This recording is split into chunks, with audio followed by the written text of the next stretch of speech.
श्री श्री सद्गुरु महाराज की जय।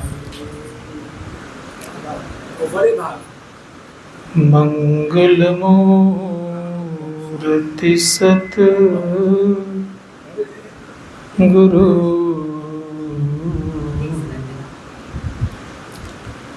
मिलवा सर्वाधार। मंगलमय मंगल करन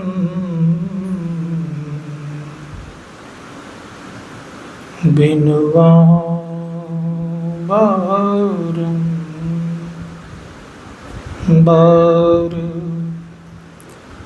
धन्य धन्य सतगुरु सुखदाय। महिमा कही न जाए, जो कछु कहूँ तुम्हारी कृपा। मोटे कछु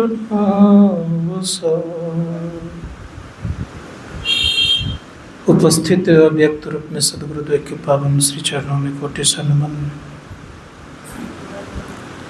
परम आदरणीय हमारे लखन बाबू, सम्मान्य सभी पदाधिकारीगण, समस्त धर्म प्रेमी सज्जनों, आदरणीय साधक वृंद, समवेत समादरणीय सज्जन वृंद, आदरणीय माता तथा भक्तिमती बहनों,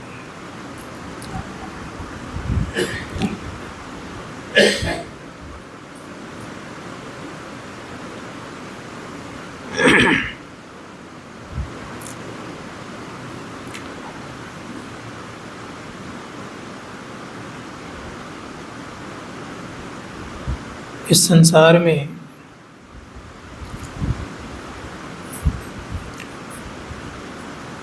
चौरासी लाख प्रकार की प्राणी रहते हैं।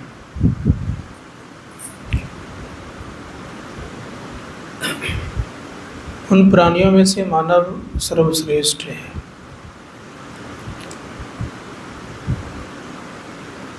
श्रेष्ठ किस कारण से? आज कोई कहता है कि मैं बड़ा हूं, तो किस कारण से बड़ा है वो जानना पड़ेगा।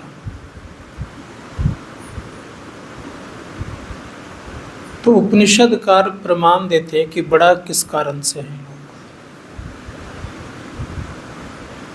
का। आहार निद्रा भय मैथुनन च समान में तत् पशुभिर नरानाम ज्ञानान हीनो विशेषो अधिको ज्ञानान हीना पशुभि समाना।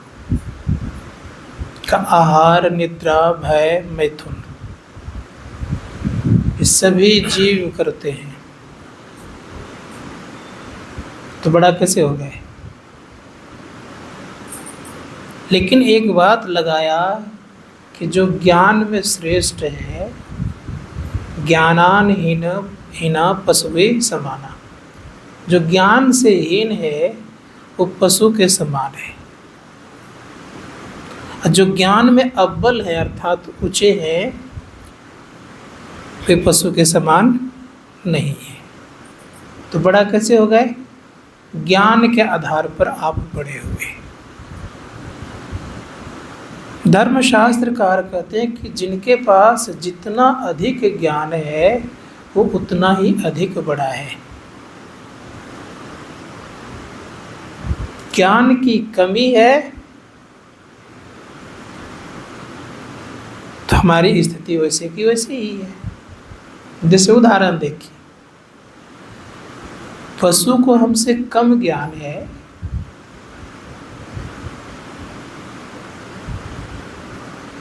तो उसका उतना महत्व नहीं होता।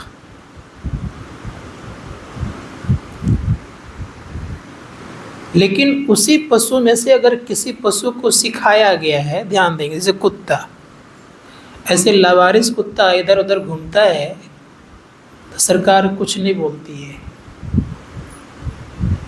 लेकिन वही कुत्ता अगर सिखाया गया है, ज्ञान दिया गया है, उसको इधर उधर नहीं घूमने दे सकते हैं, उसकी सुविधा बढ़िया रहती है, उसका देख रेख बढ़िया करते हैं। और यहाँ तक जानते हैं, सिखाए हुए कुत्ते को, जो मिलिट्री विभाग में रहता है कुत्ता, उसका बड़ा महत्व है, इधर उधर जाने देता नहीं है। और परिणाम क्या होता है मालूम है? जब कुत्ता रिटायर करता है तो पूरा पूरा रिटायर करता है उसको। कभी सोचे?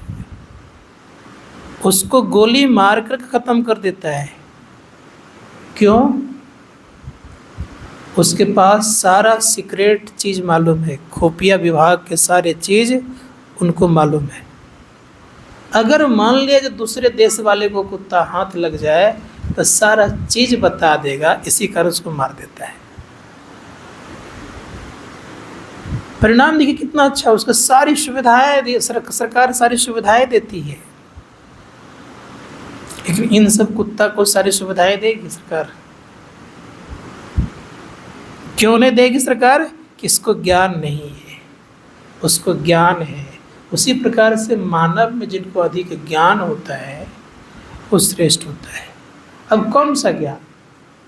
खाने का ज्ञान, सोने का ज्ञान, डर का ज्ञान और संतति उत्पन्न करने का ज्ञान, ये चार ज्ञान सब में बराबर है। पशु में भी है, मनुष्य में, दोनों में कोई फर्क नहीं है। धर्मशास्त्र का तब कौन सा ज्ञान चाहिए? पशु को एक ज्ञान मालूम नहीं है,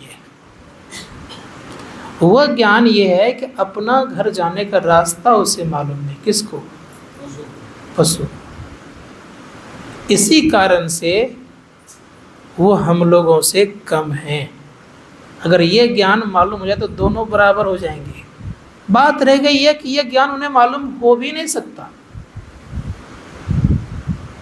क्यों नहीं हो सकता? कारण क्या है? कि संसार की जो स्थिति है, प्राणियों की जो स्थिति है, एक अधमुख है, दूसरा मध्यमुख है और तीसरा ऊर्ध्वमुख है। हम लोगों की जो स्थिति ऊर्ध्वमुख स्थिति है, इसीलिए हम लोगों को भगवान ने एक रास्ता रख दिया है कि तुम यहाँ से मेरे पास आ सकते हो। मध्यमुख वाले पशुओं को ये ज्ञान नहीं है। और जो नीचे वाला अधमुख है, जिसको हम जड़ प्राणी कहते हैं, जिसको हम लोग वृक्ष पौधा इत्यादि कहते हैं, उसका किधर है? सिर नीचे है, उसको भी ये ज्ञान नहीं है। तो धर्मशास्त्रकार कहते हैं कि विशेषता क्या है मनुष्य के अंदर में, कि ऊर्ध्वमुखी है, इसलिए इसका ऊर्ध्वगमन भी हो सकता है। मध्यमुखी जीवों का ऊर्ध्वगमन उतना नहीं हो सकता, और अधमुखी जीवन का तो और नहीं हो सकता। तो अंतर है। मानव को श्रेष्ठ बनाया गया यही कारण से बनाया गया कि ऊर्ध्वमुखी है, इसका ऊर्ध्वगमन भी होगा,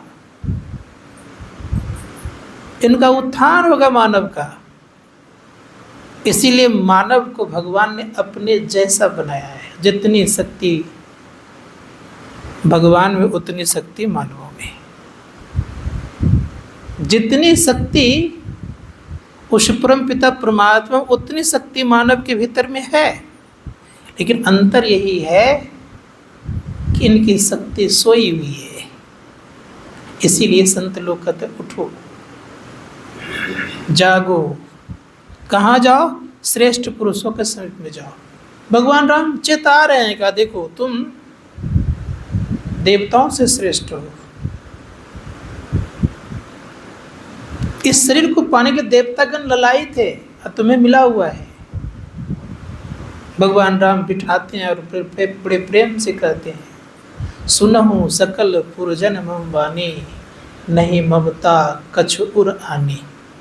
कहे पुरजन मेरी वाणी को सुनो, मैं ममता में आकर के नहीं कह रहा हूँ। करहूँ, देखिए कितना छूट दे रहे हैं, करहूँ जो तुम्हें सुहाई। आप वही काम करें जो आपको सुहाता हो। लेकिन सुनिए सुनिए सकल जगत के वासी, गुरु महाराज भी कहते हैं ये जग नश्वर सकल अविनाशी। कह रहे सुनिए, सुनने के लिए गुरु महाराज भी कह रहे हैं ये संसार नश्वर है, याद रखेंगे। भगवान राम भी क्या कर रहे हैं, सुनिए। अब सुना रहे हैं, क्या सुना रहे हैं, कर ज्यों परलोक यहाँ सुख चाहूं, सुनी मम वचन हृदय दृढ़ कहूं। परलोक और यहाँ सुख चाहते हो, क्या करो, मेरे वचनों को सुनो। अब सोच के देखिए, सुनने के लिए कर रहे हैं। नहीं कछु अनीति भाषा हो भाई, हे भाई मैं अनीति नहीं बोलता हूँ।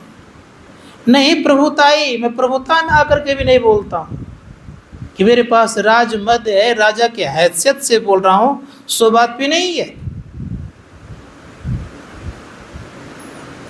इतना छूट दिए हुए हैं, तब कह रहे हैं क्या भगवान श्री राम, भगवान श्री राम करे बड़े भाग मानुष तनु पावा, सुर दुर्लभ सब ग्रंथ है गावा। ये देवताओं को दुर्लभ है। और यही बात नारद जी कह रहे हैं और राज ऋषि अम्बरीश से कि दुर्लभो मानुषो देहो देही नाम क्षण भंगुर तत्रापि दुर्लभम मन्ये वैकुंठ प्रिय दर्शनम। कहा कि शरीर तो दुर्लभ है, क्षण भंगुर भी है। एक तो कहा दुर्लभ और दूसरे में क्षण भंगुर भी कहा। और बड़े प्रेम से सहजो भाई क्या कहती है, ये तन जल का बुदबुदा बिनसत नाई बार। ये जल का बुदबुदा है, बिनसने में देर नहीं लगेगा। और उपनिषद का पुराण भी कह रहा है कि ये कैसा शरीर है, खत दुर्लभ है और क्षणभंगुर भी है। दोनों बात कही जा रही है।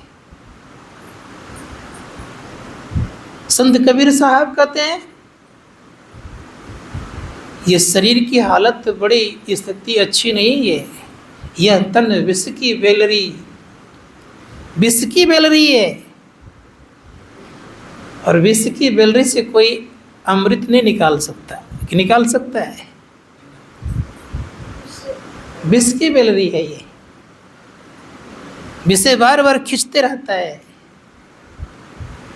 ध्यान भजन करने के लिए चलेंगे घर छोड़ करके तो बार बार खींचेगा।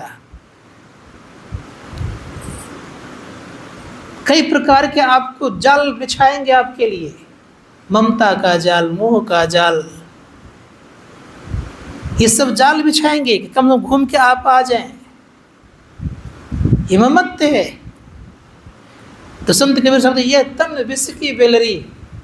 लेकिन गुरु क्या करते, कहते गुरु अमृत की खान, आँख खान के पास बैठे हुए, लेकिन फिर भी विषय की प्रबलता है वहाँ, विषय खींचता है, अपने तरफ ले जाता है। क्यों खींचता है भाई, और क्यों जाना चाहता है, ये भी जानना चाहिए हम लोगों को। जिस चीज़ की ज़्यादा लोग इस्तेमाल कर लेता है उसकी याद वर्षों तक बनी रहती है। जैसे खूब रसगुल्ला खाए हैं तो डायबिटीज होने पर भी जी चलता है, मन चलता है कि रसगुल्ला मिलता है, बड़ा अच्छा रहता है। उसी प्रकार से विषय है, विषय की चाहना इसलिए उत्पन्न ज़्यादा हो रहा है हम आपके जीवन में कि उसका भोग उत्तम ढंग से हुआ है। नहीं भी चाह करके तब भी हम लोगों ने विषय की चाहना को पर्याप्त मात्रा में लिया है, इसीलिए उधर खींच ले आते हैं। जब स्वामी राम तीर्थ कॉलेज के प्रोफेसर थे, हमारे बीच में कॉलेज के प्रोफेसर हैं, कॉलेज के प्रोफेसर थे, एक दिन संजोग से ध्यान करने बैठ गए तो ध्यान में मन लग गया, समय का पता नहीं चला। स्कूल का कॉलेज का समय था, अपनी घंटी पार कर गए।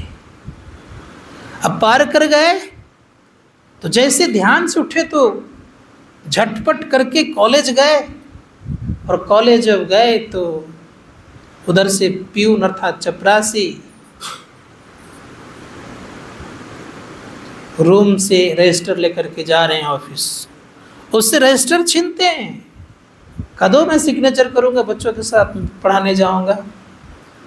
सर क्या मजाक करते हैं आपने तो अभी पढ़ा करके निकले ही हैं, आप तो पढ़ा के निकले ही हैं, अब क्या पढ़ाने जा रहे हैं आपने साइन भी किया, देखिए तो साइन दिखाते हैं, सिग्नेचर दिखाते हैं, सेम सिग्नेचर मिलता है। और परिणाम क्या, कहावत है सिग्नेचर और नेचर मिलता नहीं है, लेकिन वहाँ मिला हुआ है। कितना अंतर है। बच्चे के पास मिलने के लिए गए, बच्चे कहते हैं सर आज जो आपने मैथमेटिक्स पढ़ाया इस तरह कभी नहीं हुआ था। स्वामी राम तीर्थ के आंखों में आंसू की धारा बहने लग गई कि प्रभु को मेरे लिए नौकरी करनी पड़ गई, अब सिग्नेचर ना करके अब रिजनेशन मारूंगा। रजिस्टर लिया, एक पन्ना लिया, रिजनेशन मारा और चल दिए। कहा अब नहीं, बहुत हो गया, इस शरीर से मैंने बहुत कुछ ले लिया, अब लेना नहीं, अब देना है। अब लेने वाला नहीं, देने वाला बनूंगा। और परिणाम क्या हुआ, चल दिए।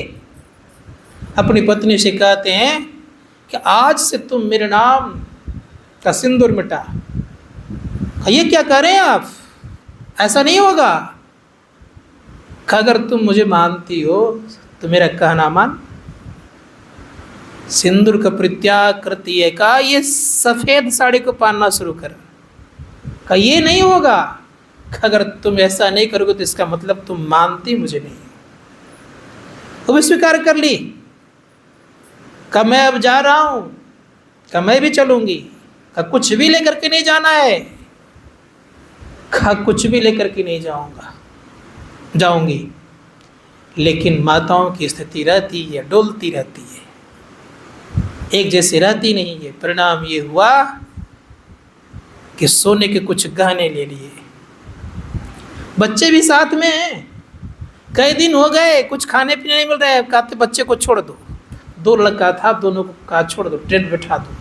और संजोग से ट्रेन खुली तो बच्चे घूम घाम के फिर इन्हीं दोनों के पास आ गए। कहा कि लगता है तुम्हें बढ़िया से भरण पोषण करना पड़ेगा, अब रखो, परमात्मा की यही कृपा है। आगे परिणाम क्या हुआ, स्वामी राम तीर्थ चले, भूखे प्यासे जा रहे हैं। स्वामी राम तीर्थ कहते हैं कि लगता है तुम्हारे पास कुछ न कुछ है, इसीलिए आज तक भोजन नहीं मिला है। कहा मेरे पास कुछ नहीं है। कहा सच बताओ तुम्हारे पास क्या है। तो थोड़ा सा गहना था। कहा इसको फेंको। जैसे उस गहना को फेंका, एक सेठ जी रास्ते में आए। कहा कि पूरे जिंदगी की व्यवस्था करने के लिए मैं आ गया हूँ, जितना दिन साधना करना चाहें आप करें, पूरा खर्च मैं दूंगा। कहा देखो यही कमी, तुम्हारे पास आशा किसकी थी, गहने की, इसीलिए भोजन नहीं मिल रहा था। गहना का परित्याग किया, भोजन मिला। सारी व्यवस्था हो गई, खूब सुंदर व्यवस्था हो गई। साधना किए, वहाँ और कुछ सेठ वगैरह आ गए। काफ़ी हिमालय के तराई में इनकी काफ़ी व्यवस्था अच्छी हो जाने के बाद साधना किए, और जब वहाँ से निकले तब प्रचार करने निकले। तो मानव जीवन को सार्थक बनाए, भगवान श्री राम कह रहे हैं ये मानव जीवन कैसा है। तो कहा ये देवताओं को दुर्लभ है। क्यों दुर्लभ है, देवता विषय भोगी होता है, इसीलिए मानव विषय भोगी नहीं, ये कर्म योगी बन सकता है। ये कर्म करके ईश्वर परमात्मा बन सकता है, लेकिन देवता नहीं बन सकता है। देवता निर्विषयी तत्व को निर्विषयी नहीं हो सकता है, और निर्विषय तत्व को प्राप्त भी नहीं कर सकता। कितना अंतर है, विचार करके देखिए। और हम लोगों की पूजा पाठ जो हो रही है, किन की पूजा पाठ करवा रहे हैं। आज दिन तक जितने भी पूजा करवाने वाले लोग आए, किन की पूजा करवाए, सही से बोलिएगा। देवताओं की करवाए, क्योंकि विषय की चाहना तो किसकी पूजा करेंगे, संत महात्मागण कहते हैं कि निर्विषय तत्व का पूजा करवाने वाले, जानकारी देने वाले केवल संत सदगुरु होते। इसलिए कहा गुरु अमृत की खान। जो सच्चे गुरु होते हैं वो अमृत का खान होता है, वो विषय से मोड़ते हैं। और जो सच्चे संत सदगुरु नहीं होते वो विषय में फंसाते हैं। इसलिए कोशिश कीजिए, भगवान राम उपदेश कर रहे हैं क्योंकि सच्चे जगह बैठे हुए सच्चा उपदेश दे रहे हैं। क्या दे रहे हैं? कह रहे हैं देवताओं को दुर्लभ है। अब बता रहे हैं कि साधन धाम मोक्ष कर द्वारा पाइन जहि परलोक सवारा। ये साधना का धाम है। ये साधना का धाम में अगर साधना ना हो तो फिर कैसा ये साधना का धाम? साधन धाम मोक्ष कर द्वारा पाइन जहि परलोक समारा। तो परिणाम क्या होगा? कसो प्रत्र दुख पावहीं सिर धुनि धुनि पछताए काल ही कर्म ईश्वर ही मिथ्या दोष लगाए। पछताएंगे एक दिन, रोना पड़ेगा, काल को कर्म को और ईश्वर को दोष लगाएंगे। मैं एक बात पूछना चाह रहा हूं, हम आपके यहाँ गाड़ी का सुविधाएं हैं, वो साधन है, उस पर ना बैठ कर गाड़ी को उठा करके माथा पर चले तो लोग कितना अच्छा कहेगा? को अच्छा कहेगा?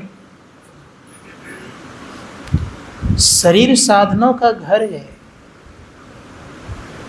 साधनों का धाम है शरीर। शरीर से साधना अगर नहीं करेंगे तो ये धाम नहीं कहलाएगा। अभी थोड़ा सा कष्ट होता है ना तो मन खिन्न हो जाता है, सोचने लगते हैं इतना कष्ट। और जब साधना नहीं करेंगे तब क्या हालत होगी? हमारे आपके डंटे की चोट तो कम, अब मुदगर का चोट। अगर भजन ध्यान नहीं किया और आप कहते रहे, बहाना बनाते रहे कि पैर में दर्द था, कमर में दर्द था, रीढ़ में दर्द था, पीठ में दर्द था, तो जहां जहां दर्द था वहां वहां क्या करेंगे? इंजेक्शन देंगे? वहाँ इंजेक्शन नहीं देंगे, वो मुकदर वाला मार दे करके उसका इलाज करेंगे। उस मुकदर के मार से अगर बचना चाहते हैं, धर्मशास्त्रकार कहते हैं कि भजन ध्यान करिए। क्यों मारेगा भाई? कारण क्या है?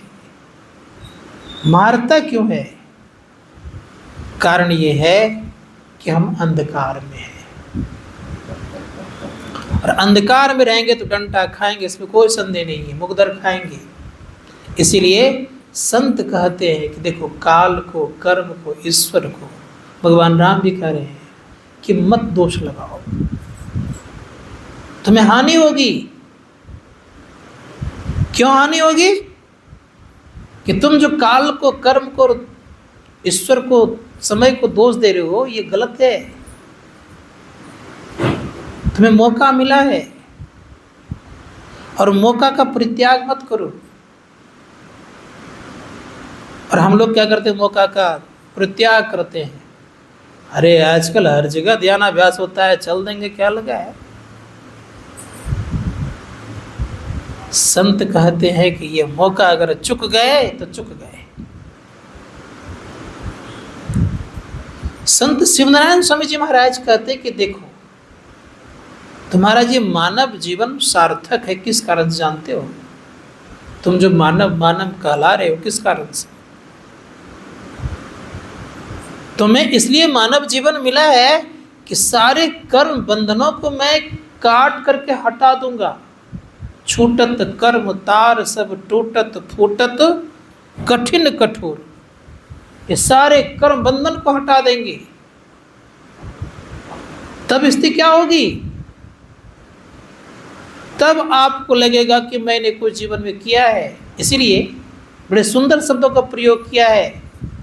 संत कबीर साहब कहते हैं, ऐसो जन्म नहीं पहियों मन तो, ऐसो जन्म नहीं पहियों रे।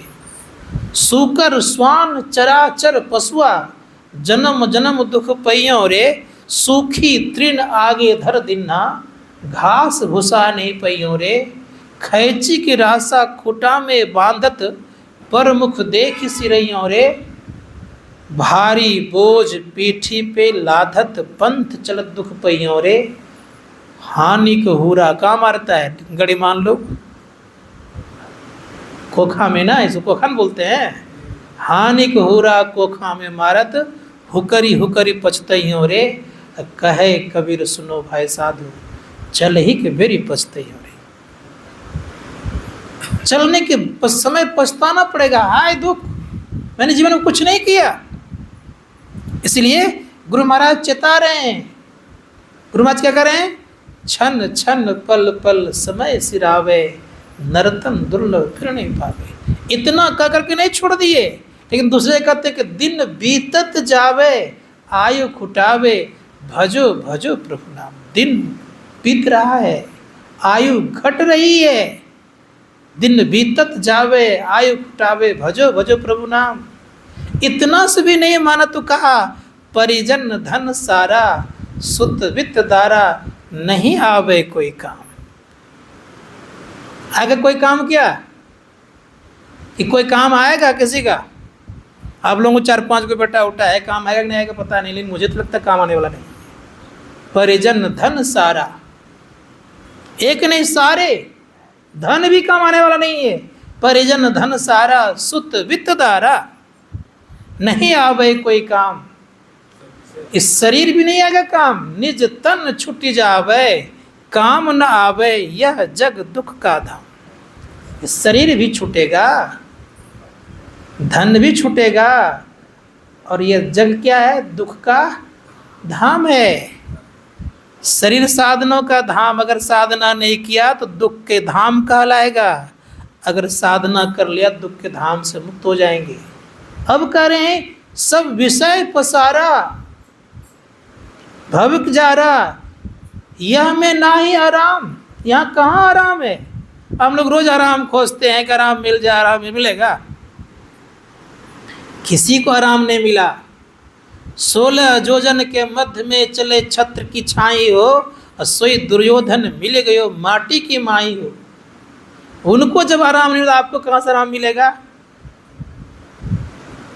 रावण ऐसे धनवान व्यक्ति को आराम नहीं मिला।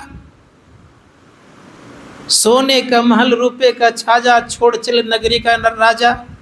कोई कहे महल, कोई कहे टाटी, उड़ जाए सुगना पड़े रहे माटी। लंका सी कोट, समुद्र सी खाई, जा रावण की अंत न पाई। जिनकी ऐसी स्थिति थी, जिनकी ऐसे हैसियत वाले व्यक्ति थे, वो तो माटी मिल गए, तो हम लोगों की स्थिति क्या होगी? धर्मशास्त्रकार कहते विचारिए क्या करना चाहिए।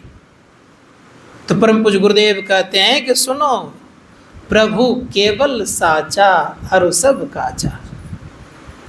भजो भजो प्रभु प्रतिया। केवल प्रभु ही साचा है, और संसार में सब के सब कच्चा है। इसलिए कच्चे के संग रहोगे तो कच्चा बनोगे ही। दुर्योधन अगर माँ की बात को ठीक ठीक मान लेता तो जंघा उसका नहीं टूटता, मृत्यु को प्राप्त नहीं होता। उसी प्रकार से याद रखिएगा, संत सदगुरु जो होते हैं वो माता पिता दोनों होते हैं। अगर गुरु की बात मान लीजिएगा तो दो दशा नहीं पूरेगी। अगर नहीं मानेंगे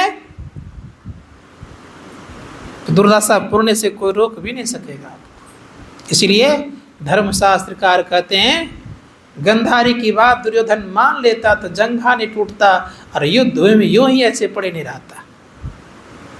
ये रण क्षेत्र है। इस रण क्षेत्र में गुरु ही आपको सच्चे ज्ञान देकर के, सच्चे उपदेश देकर के आपको राह दिखाने का काम करते हैं। अगर आप चाहते हैं कि मैं रणभूमि में पड़ा ना रहूं, तो गुरु की बात को मान लीजिए, उनके अनुसार चलिए। भगवान श्री राम अब करें यही तन कर फल विषय न भाई, स्वर्ग हूँ स्वल्प अंत दुखदाई। हे भाई, इस शरीर का फल विषय भोगना नहीं है। किसी व्यक्ति ने विषय भोग करके इतिश्री कर पाया क्या? महाराज जयाति का नाम सुने होंगे। महाराज जयाति के 5 पुत्र थे।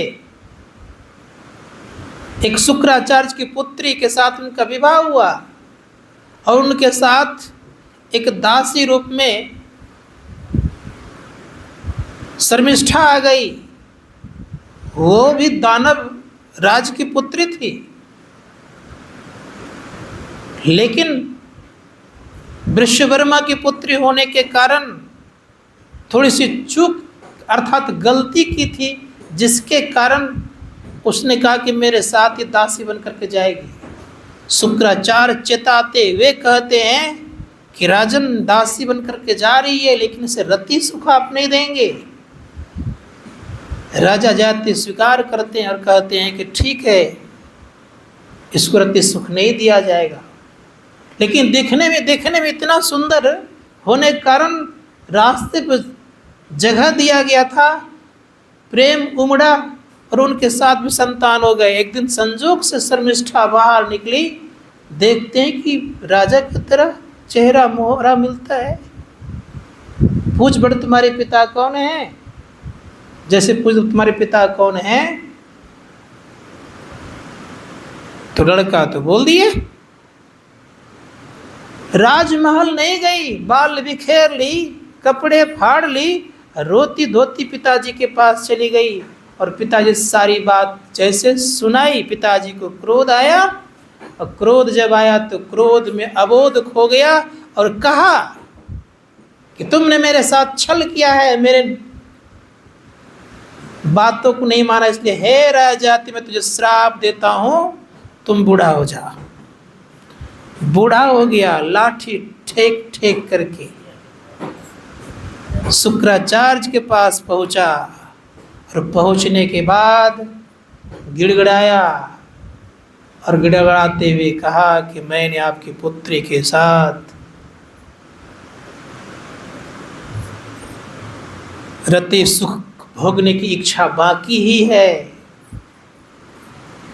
कहा अब तो बात जबान से निकल गई, मुख से निकल गई, अब मैं क्या करूँगा? कहा एक उपाय है, आपके 5 पुत्र हैं, 5 पुत्रों में से कोई पुत्र आपको अगर जवानी देकर आपका बुढ़ापा ले ले तो ये हो सकता है। ऐसा ही हुआ। 4 पुत्र तो इनकार कर गए, 5वां पुत्र पुरु था। उसने कहा पिताजी अगर आपकी इच्छा है तो मैं स्वीकार करता हूँ। इच्छा को स्वीकार किया, पिताजी का बुढ़ापा लिया और अपना जवानी दिया और दे करके जानते हैं वो तो बूढ़े बन गए बेचारे पुरु। लेकिन ये 1000 वर्षों तक भोग को भोगा, तृप्त नहीं हुआ। तब देवयानी और राजा जाति दोनों जंगल गए, बुढ़ापा लिया, जवानी दिया और जंगल के तपस्या किए। और तपस्या करने के बाद उन्होंने कहा कि संसार की वस्तुओं को भोग कर कोई इतिश्री नहीं कर सकता, क्योंकि भोगने वाला स्वयं भोगा चला जाता है। राजा भर्तृहरि हरि कहते हैं भोगा न भुगता मैं बिचवा, भोग को कोई भोग करके समाप्त नहीं कर सकता, भोग भोगने वाले संसार से चला जाता है। इसलिए बड़ा सुंदर शब्दों को कहा गया है, प्रयोग किया गया है। तृष्णा तू तो हुई न बूढ़ी, हमें बुढ़ापा चाट गया। तृष्णा कभी बूढ़ी होती है? किन्हीं की बूढ़ी हुई है? संत महात्मा तृष्णा बूढ़ी होती ही नहीं है। इसलिए धर्मशास्त्रकार कहते हैं इन सबों से बचना अगर चाहते हैं तो ज्ञान का दीपक जलाइए। ज्ञान का दीपक जलेगा तो कुछ ज्ञान होगा कि इसमें सुख नहीं है।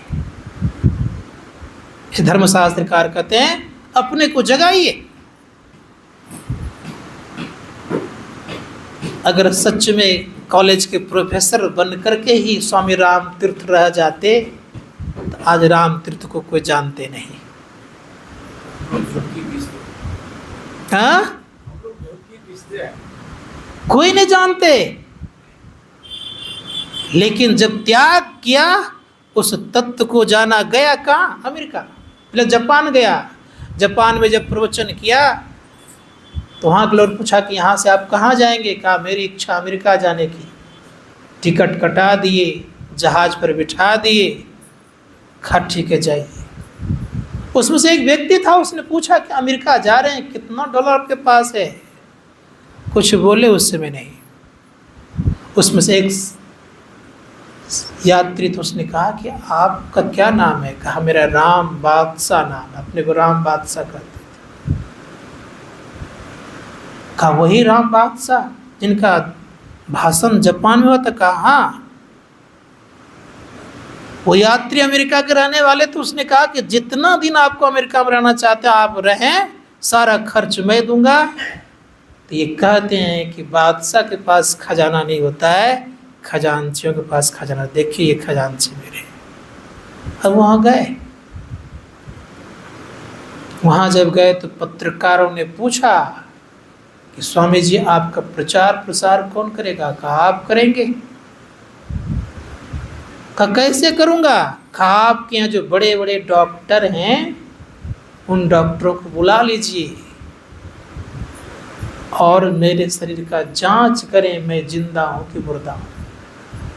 बड़े बड़े यंत्र लगाए गए शरीर में, और यंत्र लगा करके देखा गया तो जिंदा का कोई प्रमाण ही नहीं था। डॉक्टरों से पूछा क्या मैं मर गया हूँ? तो डॉक्टर कहते हैं मैं मरा हुआ भी नहीं कह सकता हूँ। कहा क्या मैं जिंदा हूँ? कहा मैं जिंदा भी नहीं कह सकता हूँ। कहा तब हूँ क्या? डॉक्टरों के सामने पत्रकार ने हेडिंग बनाया, कहा भारत से एक महान योगी आए हैं, यद्यपि जिंदा रहने का कोई प्रमाण दिखता नहीं है, लेकिन बोलता है, चलता है, खाता है, पीता है। उसको देखने की जो भीड़ लगी तो व्यवस्था करने वाली व्यवस्था गड़बड़ा गई। ऐसी विद्या थी, ऐसी व्यवस्था थी। इसे धर्मशास्त्रकार कहते हैं कि विचार करके देखिए कौन सी विद्या है, वही विद्या का ज्ञान हम लोगों को है। इसलिए धर्मशास्त्रकार कहते हैं कि सोचिए अगर आपने भजन ध्यान नहीं किया तो परिणाम क्या होगा। संत कबीर साहब कहते हैं पांचों नौबत बाजती होत 36 राग, सो मंदिर खाली पड़ा बैठन लागेगा। अगर भजन ध्यान नहीं किया तो काग बैठेगा, अगर भजन ध्यान नहीं किया तो काग बैठेगा, और कर लिया तो पांचों नौबत बाजती, पांचों प्रकार की बाजा को सुनेंगे। इसलिए भजन कर लीजिए, भज लीजिए भगवान याही में भले अपना। आवागमन मिट जाए मिटे जन्म की कल्पना, पलटू अटक न कीजिए 84 घर फेर, भजन आतुरी कीजिए और बात में देर। कांच महल के बीच में पवन एक पंछी राता, 10 दरवाजा खुला उड़न को नित उठी चाहता। प्रत्येक दिन ये उड़ना चाहता है, खुला भी है लेकिन उड़ नहीं पा रहा है, कुछ कारण बस। क्या कारण? कारण यह है कि इसको कभी मोह है, और जहाँ मोह रहता शरीर से वहाँ जीवन में याद रखिएगा कि उत्थान होना संभव नहीं है। इसलिए उत्थान चाहते हैं तो शरीर में दर्द हो तो थोड़ा सह लीजिए, लेकिन भगवान को भिन्न करने से चूकिए मत, डरिए मत, करने का प्रयास और प्रयत्न कीजिए, आगे बढ़ जाइएगा। तो मैं कह रहा था शरीर बड़ा महत्वपूर्ण है आपका, बार बार मिलने वाला नहीं है। रामकृष्ण परमहंस जी महाराज उन्होंने कहा कि संसार में कैसे रहते बताते हो बढ़िया से। वो का संसार में बड़े घराने की नौकरानी की तरह रहो संसार में, ऊपर सब कुछ मेरा मेरा वो करती रहती है, लेकिन भीतर से कभी मेरा नहीं कहती। उस संसार में रहो सिखाते हैं, लेकिन हम लोग क्या करते हैं, भीतरों से मेरा, अब बाहरों से मेरा, तो कहाँ से भजन होगा भाई? भीतर से जहां मेरा कह दिए तो भजन होना संभव नहीं है। लेकिन आजकल लोगों को बोलने का कला बड़ी अच्छी आती है। हम लोग जाते हैं तो कहते बाबा ये घर सब आप ही का है, और जब कहना जब मेरा है तो आप लोग जरा छोड़िए तो देखिए तो क्या कहते जानते हैं, तो ऊपर से करते बाबा। तो ये हाल है। संत महात्मा गण कहते हैं ऊपर से भगवान को नहीं ठग सकते आप, भीतर से कहना पड़ेगा। भीतर से कहेंगे तब आप भगवान के होंगे, ऊपर से कहने पर भगवान के नहीं हो पाएंगे। इसलिए हमारे गुरु महाराज चेताते हैं, दुर्लभ मानुष तन करिए गुरु भजन, बिना रे भजन व्रत जन्म न सके। ये दुर्लभ मनुष्य का जीवन है। व्यर्थ में मत गमाइए। अगर व्यर्थ में गमा तो परिणाम क्या होगा जानते हैं? एक छोटा सा प्रसंग सुनाता हूं आपको। एक 84 कोस का किला था। उसमें एक आंख से लाचार व्यक्ति प्रवेश कर गया। एक ही दरवाजा था। इस शरीर से निकलने का दरवाजा कितने हैं? एक। याद रखिएगा, 84 कोस का ये शरीर है। नापेंगे ना तो 84 अंगुल का शरीर होगा। 184 भरमी के पोपट के आए, अब की पास आना पड़े तो फिर 84 जाए। ये शरीर 84 अंगुल का है। कहाँ मेड़ावो मेड़िया लंबी भी तुषार, घर तो 3.5 हाथ का घना तो 4.25। ये 3.5 हाथ का घर है। 3.5 हाथ के घर में 7 बित्ते होते हैं। कितने? 7 बित्ते। एक बित्ता 12 अंगुल का, बरसते 84 अंगुल का ये शरीर है। तो इसमें अर्थात 84 कोस किला में एक आंख से लाचार व्यक्ति गिर गया। जब लाचार व्यक्ति गिर गया तो परिणाम ये हुआ,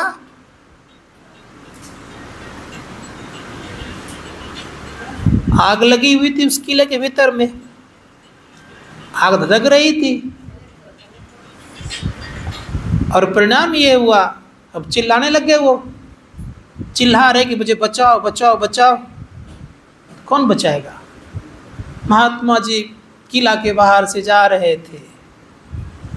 उसने आवाज़ जो ही सुना तो सुनते ही उसने कहा कि देखो भाई, उस किला के भीतर में एक ही द्वार है, दरवाजा है। दीवार का सहारा लो, चलते चलो किनारे किनारे, और जहाँ खाली जगह दिख जाए ना वहाँ से निकल जाना। बेचारे चलते रहा, खाली जगह के समीप में आ गया।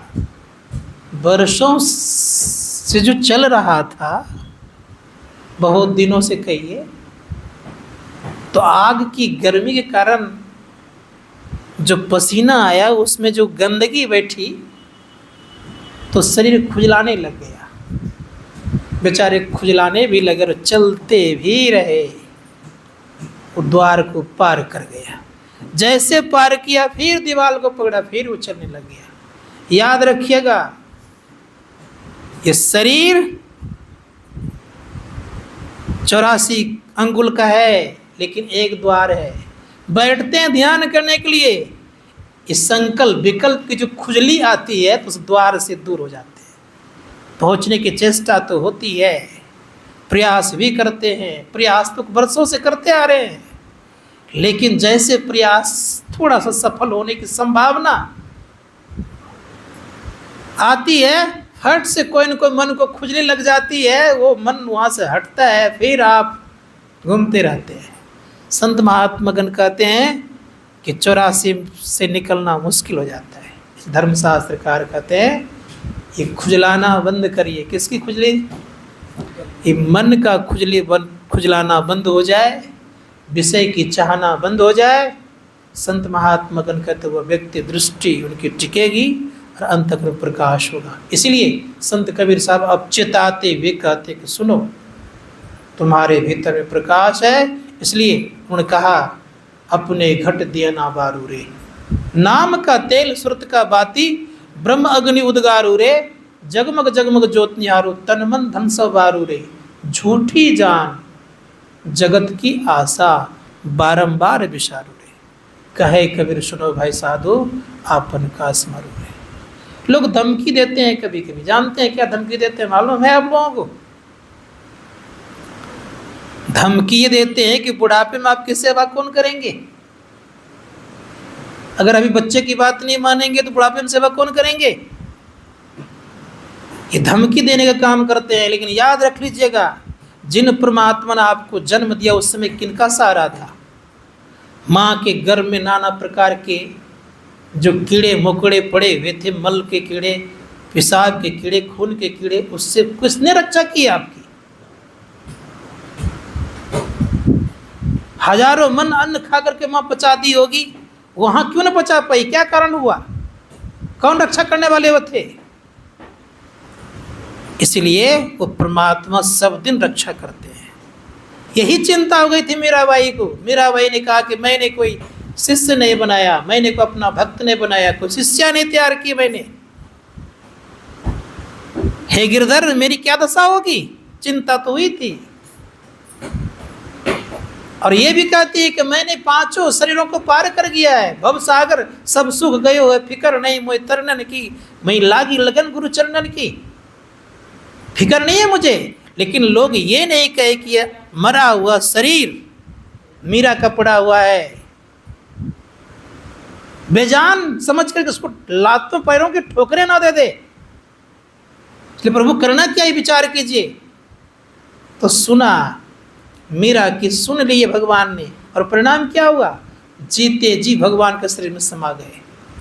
ये तो जगा तो लीजिए, चिंता क्यों करते हैं इसकी? सेवा की सेवा हो जाएगी, लेकिन उस प्रभु पर सहारा रखेंगे अपने आप को तब। जब तक प्रभु का सहारा नहीं, संसार का सहारा, तो याद रखिएगा संसार का सहारा कभी भी आपको सुख दे नहीं सकता। प्रभु का सहारा ही आपको बेड़ा पार लगा सकता है।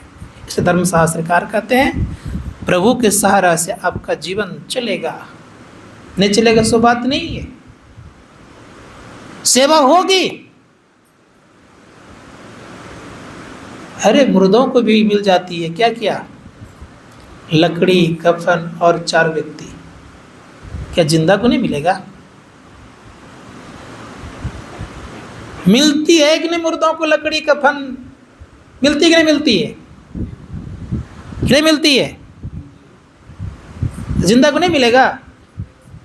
इसलिए सहारा खुद का कीजिए और खुद पर भरोसा कर करके परमात्मा का भजन करने का चेष्टा और प्रयत्न कीजिएगा, जीवन सुखमय होगा। इसलिए गुरु महाराज कहते हैं कि समय तुम्हारा जा रहा है, और कब तक वही एक तो रिटायर, उस पर टायर लगाते रहोगे? कब तक? कब तक दूध दही मक्खन घर का लाते रहोगे? कब तक? कब तक सुनते रहोगे? जिंदगी भर तो गुलामी करते करते करते करते जिंदगी पार होने जा रहा है, फिर भी वहीं वहीं पड़े हुए हो। इसलिए धर्मशास्त्रकार कहता अभी चेत जाओ, समय बहुत कम बचा हुआ है। सूरदास जी महाराज कहते हैं कि पूरी रस्सी कुआं में डाल देने पर भी अगर 4 अंगुल बच जाता है, उससे प्यास बुझ सकती है। बाल्टी रस्सी, पूरी रस्सी चली आती है। मैंने देखा एक जगह इतना सा रस्सी कुआं में डाल दिया, बाल्टी में बांध के इतना सारा कुआं में डाल दिया। एक 4 अंगुल रस्सी से केवल उसने खींचा, खींचते खींचते खींचते पानी भी भर लिया, प्यास भी बुझा लिया, नहा भी लिया, और लेकर के फिर चले गए। तो ये मत समझिएगा मेरा जीवन मेरा अब अंतिम है तब भजन नहीं होगा, सो बात नहीं है।